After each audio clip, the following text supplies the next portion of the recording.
Hello, my name is Dorothy Mwanzile. I work at the Kenya Institute of Curriculum Development, where we develop curriculum and curriculum support materials for all levels of education except the university. I want us to talk about the new curriculum, the competency-based curriculum, in short, CBC, the competency-based curriculum. I would like us to briefly discuss why the clamor for the new curriculum, why the clamor for CBC.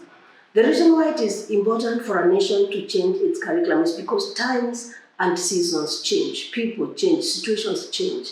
The way things were 10, 20, 30 years ago is not the way they are. Even when you look at what's happening to us as a nation socially, politically, a lot of things change.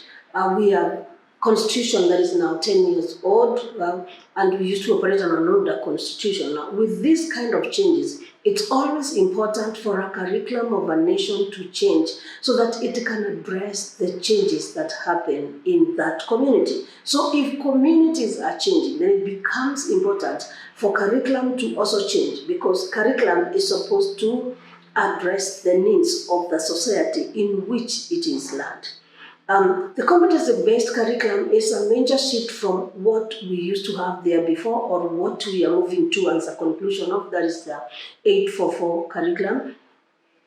And the competency-based curriculum is basically about a shift from objective-based curriculum, a shift from the content, whereby there was a lot of rote learning, whereby students and learners generally studied for examination, but not for the purpose of learning. We are having a shift towards CBC, and so that learners in our schools and in our learning institutions can be able to graduate with competencies. We are shifting from asking ourselves, what did you score when you cleared school or college, to asking ourselves, what do you know?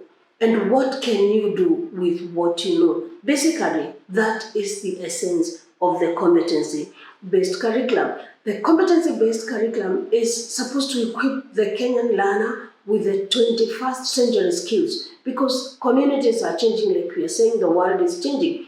And we are producing a child or a citizen, not just for Kenya alone, for the global, for the entire globe. And therefore, this means that then this child needs to be prepared and equipped thoroughly, not only to fit within Kenya, but also to fit within the systems of the entire world.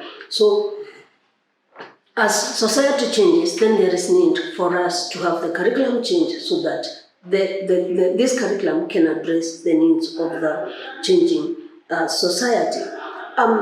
What is the effect of a curriculum change on publishing houses, or on publishing, or on materials? Remember, we said that part of curriculum development and part of curriculum change has to do with developing the right materials.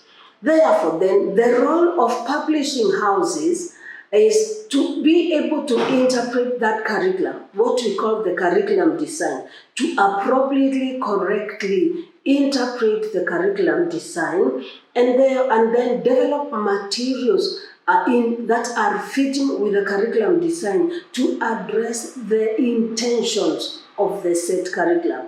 So that if a publishing house does understand what the curriculum says, and is able to look at the curriculum design and interpret it effectively, then it is obvious that the material they will come up with will then be addressing the issues that were intended by the curriculum.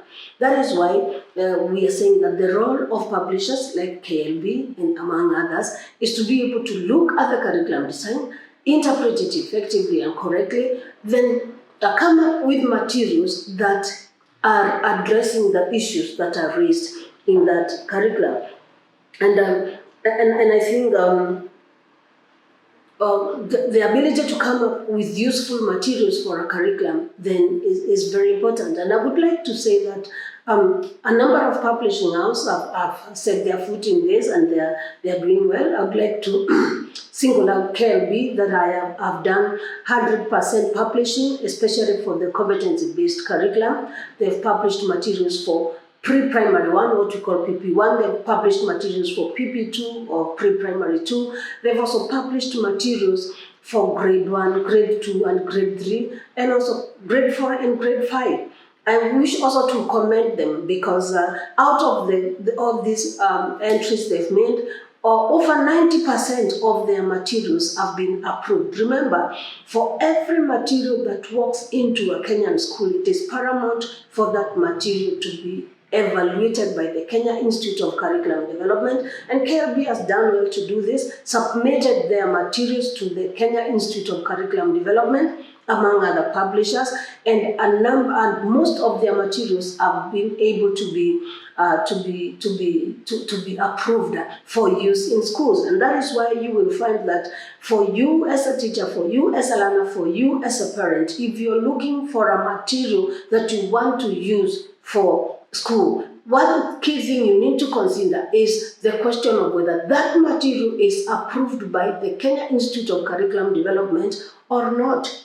And how do you know that a material has been approved by the Kenya Institute of Curriculum Development? The name or the title of that material is usually published in what we call an annual booklet that is produced by KICD, that is called the Orange Book. Within the pages of the Orange Book, you will find materials that have been approved by the Kenya Institute of Curriculum Development, meaning that the content is useful and correct and appropriate enough to be used in schools. And KLB has done this for most of their materials. That's why you find quite a number of their programs quite a number of their materials have been able to pass this test. So you will find that we have their PP1 materials, what we call the Skill Grow, which is for PP1 and PP2, their Skill Grow series.